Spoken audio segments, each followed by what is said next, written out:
Hello viewers, आपका स्वागत करती हूँ अपने चैनल आओ बातें करें में। और इस चैनल पे ना पिछले 15 दिन से कोई भी वीडियो नहीं डाली मैंने। बाकी चैनलों पे जो मेरी डल जाती हैं एक एक दो दो दिन छोड़ के, तो इस पे नहीं डल पाई थी, तो मैंने सोचा आज बना ही देती हूँ इसके लिए वीडियो। तो हुआ क्या कि कल 24 तारीख थी, कल मैं गई थी बंगला साहब गुरुद्वारे हस्बैंड के साथ। तो हम दोनों वापस इकट्ठे आ गए थे। उसके बाद क्या हुआ, आज 25 तारीख थी, तो आज मैं गई रकाबगंज। कल पता क्या हुआ था, कल मैं निकली थी लाल किला जाने के लिए। वहाँ शहादत दिवस 350वां गुरु तेग बहादुर जी का बहुत बड़े स्केल पे मना रहे हैं, और उसके लिए इतने बड़े टेंट लगे हैं कि वहाँ पे लोगों के रहने का इंतजाम भी करा हुआ है, आपको पता ही होगा।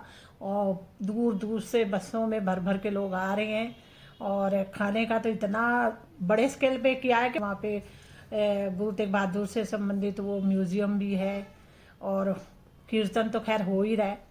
तो मतलब बहुत बड़े स्केल पे मना रहे हैं। तो मेरा ना लोगों की वीडियो देख के मन करा था कि मैं भी जाऊं, तो मैं कल निकली थी बस में जाने के लिए। लेकिन क्या हुआ, हस्बैंड के साथ जब स्टैंड पे पहुंची तो पता लगा मैंने बेल्ट ही नहीं लगाई। अब मैं पता बिना बेल्ट के अभी तक कभी बाहर नहीं निकली। मैंने 1 अप्रैल को पीछे स्पाइन का ऑपरेशन कराया था। तो उसके बाद क्या होता है कि पेन तो मेरी हमेशा रहती है। वो पेन नहीं होती जो पहले नस दब जाती थी, वो तो नहीं होती। पर ये वाली पेन, नॉर्मल पेन तो रहती है। उसमें क्या होता है कि पेन कभी कभी बहुत ज़्यादा बढ़ जाती है और कभी थोड़ी कम होती है। अब जब ज़्यादा ही बढ़ जाए तो मुझे पेन किलर खानी पड़ती है। और इसके अलावा पता है क्या था, अगर जब भी मैं घर से बाहर निकलूँ तो डर के मारे पहले ही पेन किलर खा के निकलती हूँ कि मेरे को कोई दिक्कत ना हो। और कल मैं पेन किलर ही खा के निकली थी। लेकिन हुआ क्या था कि मैं ना मतलब बेल्ट बांधना भूल गई, जैकेट पहन ली ऊपर से, बेल्ट भूल गई। अब हस्बैंड को तो मैंने बोला था कि लाल किला चलेंगे। हस्बैंड वो गुस्सा ही हो गए मेरे से, कहते हैं कि तूने बोला क्या था और कहाँ। और मैं डर के मारे जो था ना, बंगला साहब ही उतर गई। मेरे को डर लग रहा था कि बंगला साहब में फिर भी इतना रश नहीं होगा, खाली खाली होगा, पर लाल किले में तो इतना रश है। बिना बेल्ट के अगर एक झटका भी मुझे लगता ना तो मेरी तो बहुत बुरी हालत हो जाती। तो फिर हुआ गया, फिर उतर गए। वो मेरे को पता था कि बंगला साहब भी बहुत अच्छा सजा रखा है, मतलब सजावट वगैरह हो रखी है, और वहाँ पे भी गुरु तेग बहादुर जी का वो मना रहे हैं। तो पता कल हम 6 बजे मैं पहुँच गई थी वहाँ बंगला साहब। और हुआ क्या कि वहाँ 1.5 घंटा बैठ के मैंने आराम से कीर्तन सुना। इतने अच्छे अच्छे शब्द सुना रहे थे गुरु तेग बहादुर की शहादत के बारे में, मतलब मन बहुत लग गया। और हस्बैंड क्या करते रहे, पूरा टाइम सोते रहे, वो उन्होंने तो अपनी नींद पूरी कर ली, है ना। और फिर हम आ गए, रात को 10:30 तक आ गए थे। तो फिर मैं हस्बैंड को मैंने बोला कि ऐसा है कि मुझे उतार देना, तो रकाबगंज मुझे छोड़ देना और आप प्रगति मैदान चले आना। उनको जाना था, पता वो अभी तक एक ही बार गए हैं, और मैं तो एक बार भी नहीं गई प्रगति मैदान। ठीक है। तो वो कहते मुझे जाना प्रगति में, कहा आप चले जाओ। फिर वहाँ हम गए रकाबगंज, तो वहाँ पे मतलब प्रोग्राम वगैरह हो ही रहा था। मैंने कहा पहले देख लेते हैं, नहीं तो फिर मैं आपके साथ ही आगे निकल जाऊंगी प्रगति मैदान।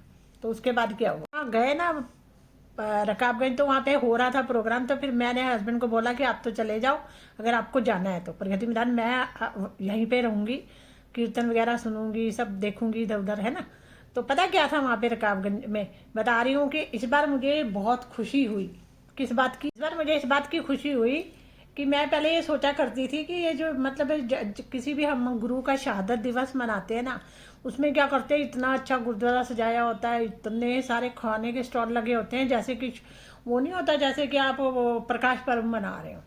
पर इस बार मैं चाहती थी कि सिंपल हो, मतलब थोड़ा बहुत खाने का अरेंजमेंट हो, पर इतना नहीं कि वेराइटियाँ ही वेराइटियाँ हैं, दूर दूर तक स्टॉल लगे हुए हैं, है ना। प्रकाश पर्व में आप जैसे मर्जी कर लो, वो तो ठीक है, क्योंकि वो गुरु गुरु गुरुओं का प्रकाश पर्व मना रहे होते हैं, उसमें कितने भी स्टॉल लगे, कितनी भी अच्छी लाइटनिंग हो, कोई दिक्कत नहीं है। पर जब शहादत दिवस मना रहे हैं तो उसको फिर ऐसे ही मनाना चाहिए ना शहादत। और आज मुझे बड़ा ही अच्छा लगा रकाबगंज जाके, क्योंकि वहाँ सिर्फ 3 स्टॉल लगे थे। एक लगा था पूरी और आलू की सब्जी का, और एक लगा था मेरे ख्याल पकौड़े और मूली थी, मूली और मूली वो कद्दूकस की हुई, और तीसरा चाय का लगा हुआ था। चाय का तो अंदर भी लगा था, बाहर भी लगा था, कई जगह लगा था चाय का, 2-3 जगह। पर ज़्यादा बहुत ज़्यादा क्वांटिटी में स्टॉल नहीं लगे थे, ये अच्छा लगा। चाय के साथ मट्ठी वगैरह बिस्किट मिल रहे थे, बस सिंपल। और मेन गेट के सामने तो चाय सिंपल ही शायद मिल रही थी। तो अच्छा लगा मुझे जाके वहाँ पे, क्योंकि इस बार इतनी अच्छी लाइटनिंग, और जो मेन गेट था ना वहाँ जो लाइटनिंग रेड कलर की लगाई थी वो ठीक है, अच्छी है, क्योंकि वो शहादत को प्रतीक करती है ना। अब रंग बिरंगी लाइटें लगा रखी हो, जैसे शादी में होनी है शामियाना लगाते हैं, उसमें इतनी लाइटनिंग करते हैं, वैसे प्रकाश पुरब पे लगा लो तो बहुत बढ़िया है। पर शहादत को जो है ना उनकी शहादत के रूप में मनाओ तो अच्छा लगता है। तो आज मेरे को बड़ी अंदर से खुशी हुई। और फिर पता है क्या, हस्बैंड तो मुझे छोड़ के चले गए थे। आज मैं पहली बार अकेली थी। मैं बेल्ट तो लगा रखी थी और घर से खा के गई थी पेन किलर। और पूरी फिर मैंने वहाँ पे अच्छे आराम से घूमा। 3 बजे, मेरे ख्याल 2:15 बजे मैं पहुँच गई थी वहाँ पे। अब हस्बैंड को मैंने बोला था कि मैं कोशिश करूँगी वापस अकेले घर आ जाऊँ, पर मुझे पता सबसे बड़ी दिक्कत ये थी कि बस मैं अकेले चढ़ूँगी कैसे। आज तक मतलब ऐसे नहीं हुआ, हस्बैंड हमेशा साथ होते हैं और उन्हें मेरी सपोर्ट करनी पड़ती है बस में चढ़ाने के लिए। उतर तो मैं आराम से जाती हूँ, पर चढ़ाते टाइम क्या होता है, एकदम खींच लगती है ना, ऐसे जोर लगा के मतलब चढ़ना होता है। तो मुझे डर लगता है कि स्पाइन में थोड़ी खींच पड़ जाएगी, है ना।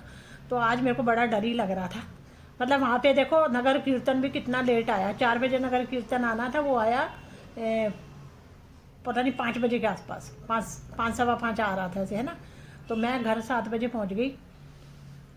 अब मैं बस में चढ़ गई, मुझे डर डर तो बड़ा ही लग रहा था। पता है 2 बसें आई, मैं उस पर नहीं चढ़ी क्योंकि उसमें रश बहुत ज़्यादा था, ऑलरेडी पहले ही रश था बस में। और ऊपर से आज तो बस स्टैंड पे भी बहुत ज़्यादा रश था। तो उनमें तो मैं चढ़ी नहीं, तीसरी में मैं चढ़ गई हिम्मत करके। अब देखो अंदर से मेरे में ना कॉन्फिडेंस ही नहीं था कि मैं अकेले बस में चढ़ सकती हूँ अकेले। उतर तो मैं चल जाती थी। तो आज मैं चढ़ के आ गई वापस घर में, सही सलामत पहुँच गई। तो मुझे बड़ा अच्छा लगा। हस्बैंड तो अभी तो घूम ही रहे होंगे प्रगति मैदान।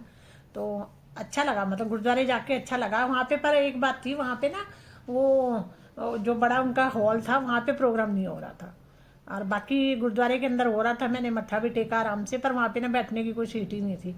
तो इसलिए फिर मैं बैठ तो पाई नहीं अंदर, बस मत्था टेक के मुझे बाहर ही आना पड़ा। और बाकी बस थोड़ा बहुत मैंने हल्का फुल्का ही खाया। मैं घर से वैसे भी खाना नहीं खा के गई थी, मुझे भूख ही नहीं लग रही थी बिना खाए मतलब हल्का फुल्का कुछ खा के ही गई थी। तो वहाँ जाके बस मैंने ज़्यादा खाना खुना कुछ नहीं खाया। चाय मैंने ज़रूर 3 बार पी है, एक बार एंट्री गेट पे, एक बार अंदर, और एक बार वापस जब बाहर निकल रही थी ना तब भी पी मैंने चाय। और साथ में जो है मैंने जो है आलू की सब्जी है, 3 पूरियाँ खाई बस। इसके अलावा मैंने कोई भी फालतू की चीज़ें नहीं खाई, है ही नहीं। तो गुरुद्वारे जाके ना आज मुझे बड़ा ही अच्छा लगा।